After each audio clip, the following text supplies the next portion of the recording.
അജി കേട്ടോ. അപ്പോൾ ഇന്ന് ഏകദേശം ഞങ്ങൾ കൂടറഞ്ഞ റോഡിലുണ്ട്. ലിതിയേ, ഇന്ന് നമുക്ക് എത്രാമത്തെ ക്ലാസ്സാ? 8ാമത്തെ ക്ലാസ്. എത്ര ദിവസം കൂടിയിട്ട് ഇന്ന് വരുന്നത്? എനിക്ക് 35 ദിവസം കൂടിയിട്ട്. ആ 35 ദിവസം കൂടി വന്നിട്ട് ഇപ്പോൾ ഓടിച്ച് വന്ന് നിന്നു. നിനക്ക് ഇതുവരെ നീ ആ പഠിച്ചു വെച്ച കാര്യം എന്തെങ്കിലും നിൻ്റെ കയ്യിൽ നിന്ന് സ്കിപ്പായി പോയിട്ടുണ്ടോ? ഇല്ല. നിനക്ക് എടുക്കാൻ പറ്റിയോ? അപ്പോൾ ഈ 35 ദിവസം നീ എടുക്കാതെ വെച്ചിട്ടുണ്ടെങ്കിലും നീ ഈ ഡ്രൈവിങ്ങിനെ കുറിച്ച് എന്തെങ്കിലും കാര്യം ആ ഇടകളിൽ എടുക്കാത്ത ദിവസം ആലോചിച്ചിട്ടുണ്ടോ? അല്ലെങ്കിൽ അത് മൈൻഡ് ചെയ്തിട്ടില്ലേ? ആലോചിച്ചിട്ടുണ്ട്. ഓക്കെ, നല്ലത്. അങ്ങനെ ആലോചിച്ചത് കൊണ്ട് ആ 35 ദിവസത്തെ ക്യാപ്പ് നിനക്കിപ്പോൾ ഇവിടെ വണ്ടി ഓടിച്ചപ്പോൾ കിട്ടിയോ? ഇല്ല. നിന്റെ മനസ്സിൽ എങ്ങനെയായിരുന്നു? നിനക്ക് കിളി പോവോ അല്ലെങ്കിൽ കിട്ടുമോ ഇല്ലയോ ടെൻഷൻ ഉണ്ടായിരുന്നു. പക്ഷെ ആ വിചാരിച്ചത്ര പ്രശ്നം വന്നോ? ഇല്ല. അപ്പോൾ ഇപ്പം ഞാൻ നിർത്തിയത് അതിനല്ല.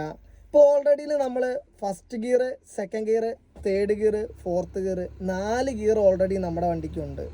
അപ്പോൾ പലരും ഇത് ഓടിച്ചുകൊണ്ട് പോകുന്നത് കുറച്ച് അങ്ങോട്ട് ഓടിയിട്ട് സെക്കൻഡ്, കുറച്ച് അങ്ങോട്ട് ഓടിയിട്ട് തേർഡ്, ഫോർത്ത്, അങ്ങനെ ഒരു ചിന്താഗതി പലർക്കും ഉണ്ട്. ഈ ഗിയറിൻ്റെ കാര്യത്തിലാണ് 90% ആൾക്കാർക്ക് ഡൗട്ട്. ബാക്കിയൊക്കെ സ്റ്റിയറിംഗ് ഒക്കെ ഏകദേശം പറഞ്ഞു കൊടുത്ത് നമുക്ക് ക്ലിയർ ആക്കാം. പക്ഷേ ഗിയറിൽ കുറേ ഡൗട്ടുണ്ട്. അപ്പോൾ ഞാനിപ്പോൾ പറഞ്ഞു വന്നത് എങ്ങനെയാണെന്ന് വെച്ചാൽ, ഫസ്റ്റ് ഗിയറിലിട്ട് നമ്മൾ എപ്പം നമ്മുടെ വണ്ടി നമ്മൾ മുന്നോട്ട് റണ്ണ് ചെയ്യിക്കുവാണെങ്കിലും നിന്ന വണ്ടീനെ എടുക്കാനുള്ള ഗിയറാണ് നമുക്ക് ഫസ്റ്റ് ഗിയർ. അത് ആദ്യം ഓടിച്ച് പഠിക്കണവർ മനസ്സിലാക്കണം. ഇത് നമ്മൾ പഠിച്ചുകൊണ്ടിരിക്കുന്നവർക്ക് വേണ്ടിയിട്ടുള്ള വീഡിയോസാണ്. ഫസ്റ്റ് ഗിയർ നമ്മുടെ വണ്ടി സ്റ്റോപ്പായി കഴിഞ്ഞാൽ അവിടെ നമ്മൾ ബ്രേക്കിൽ നിന്ന് കാലെടുത്തിട്ട് നമ്മുടെ വണ്ടി മുന്നോട്ട് ഉരുളുന്നില്ല എങ്കിൽ നമ്മുടെ വണ്ടി അവിടെ നിന്ന് എടുക്കണമെങ്കിൽ നമുക്ക് ഏത് ഗിയർ വേണം മക്കളെ?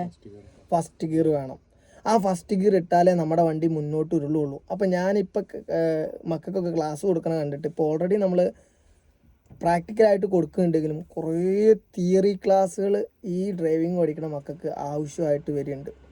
അത് നമ്മൾ ഈ 15 മിനിറ്റ് കൊണ്ടോ അല്ലെങ്കിൽ 20 മിനിറ്റ് കൊണ്ടോ പറഞ്ഞു കൊടുക്കണേക്കാളും കൂടുതൽ മണിക്കൂർ വരെ നമ്മൾ തിയറി ക്ലാസ് കൊടുത്താൽ ഇച്ചിരിയും കൂടെ നന്നാവുമെന്ന് എനിക്ക് തോന്നുന്നുണ്ട്. അങ്ങനെ ഞങ്ങളൊരു തിയറി ക്ലാസ്സും കൂടെ തുടങ്ങാനുള്ളൊരു പരിപാടിയുണ്ട്.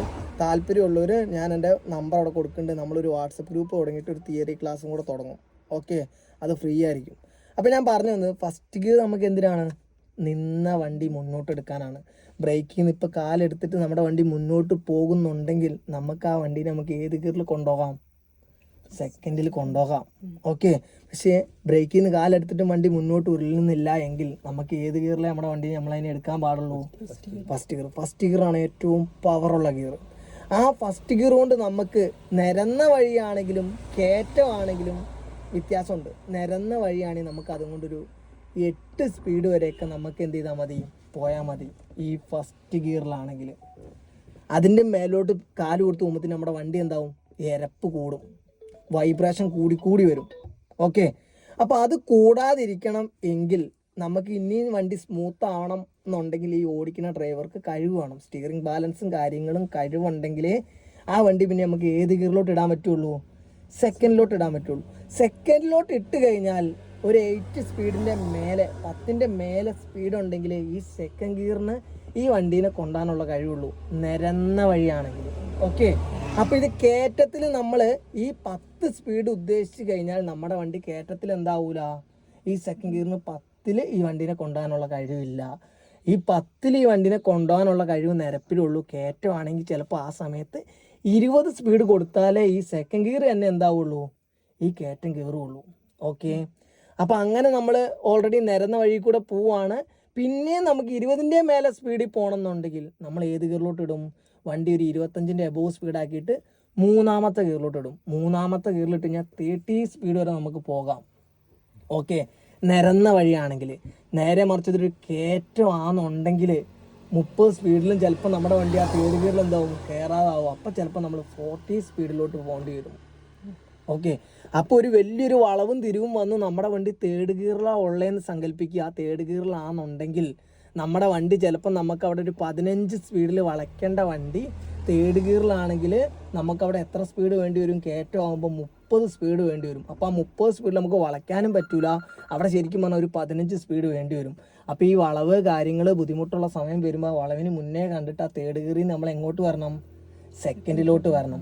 അപ്പോൾ ഈ 30 സ്പീഡിൽ ഓടുന്ന വണ്ടി നേരെ ക്ലച്ച് ചവിട്ടി സെക്കൻഡിലോട്ട് ഇട്ട് കഴിഞ്ഞാൽ സ്പീഡ് എന്താവൂല, കുറയൂല. ചിലപ്പോൾ ഇവിടെ സ്പീഡ് കൂടിപ്പോവും. ക്ലച്ച് ചവിട്ടുമ്പോൾ ഈ ഗിയർ ബോക്സും എഞ്ചിനും തമ്മിലുള്ള ബന്ധം വിട്ടിട്ട് വണ്ടി എന്തായി പോവും, സ്പീഡ് കൂടിപ്പോവും. അപ്പം അങ്ങനെ വരുമ്പോൾ നമ്മൾ എന്ത് ചെയ്യണം? 30 പോണ വണ്ടി സെക്കൻഡിലോട്ട് ഇടണം എന്നുണ്ടെങ്കിൽ ആദ്യം ബ്രേക്കിലോട്ട് കാല് വെച്ചൊരു 20 സ്പീഡ് ആക്കിയിട്ട് ക്ലച്ച് ചവിട്ടണം. ക്ലച്ച് ചവിട്ടി കഴിഞ്ഞിട്ട് വീണ്ടും നമ്മൾ എന്ത് ചെയ്തു? ബ്രേക്ക് ഒന്ന് ഓർത്തു ഒരു 10 ആക്കിയിട്ടേ നമ്മൾ തേർഡ് ഗിയറിൽ നിന്ന് എങ്ങോട്ട് ഇടാൻ പറ്റുള്ളൂ? സെക്കൻഡിലോട്ട് ഇടാൻ പറ്റുള്ളൂ. അല്ലാതെ ഡയറക്റ്റ് ഇട്ട് കഴിഞ്ഞാൽ എന്താ, വണ്ടിക്ക് ഒരു കുത്ത് വരും. ഓക്കെ, നിനക്ക് ആ കുത്ത് കിട്ടി. അതിൽ ഞാൻ വഴക്ക് പറഞ്ഞുകൊണ്ടാണ് ഇപ്പം എന്ത് ചെയ്യണേ, മുഖം വെച്ചിരി ഇങ്ങനെ ഇരിക്കണേ. അപ്പം തെറ്റിക്കോട്ടെ. അപ്പം ഓരോ ഗിയറിലോട്ട് ലോ വരുമ്പോഴും നമ്മൾ അതിൻ്റെതായ സ്പീഡിലോട്ട് ബ്രേക്ക് ചവിട്ടി ആക്കിയിട്ടേ നമ്മൾ എന്ത് ചെയ്യാൻ പാടുള്ളൂ? ഡൗൺ ചെയ്യാൻ പാടുള്ളൂ. അപ്പം നമ്മൾ ഇതേപോലെ ഇനി തിയറി ക്ലാസ്സും കൂടെ കൊടുക്കുന്നുണ്ട്. നിങ്ങൾക്ക് നമ്മുടെ കൂടെ കൂടാൻ താല്പര്യം ഉണ്ടെങ്കിൽ നമ്മുടെ കൂടെ കൂടാം. ഓക്കെ, അപ്പോൾ അടുത്ത വീഡിയോ കാണാം. ബൈ.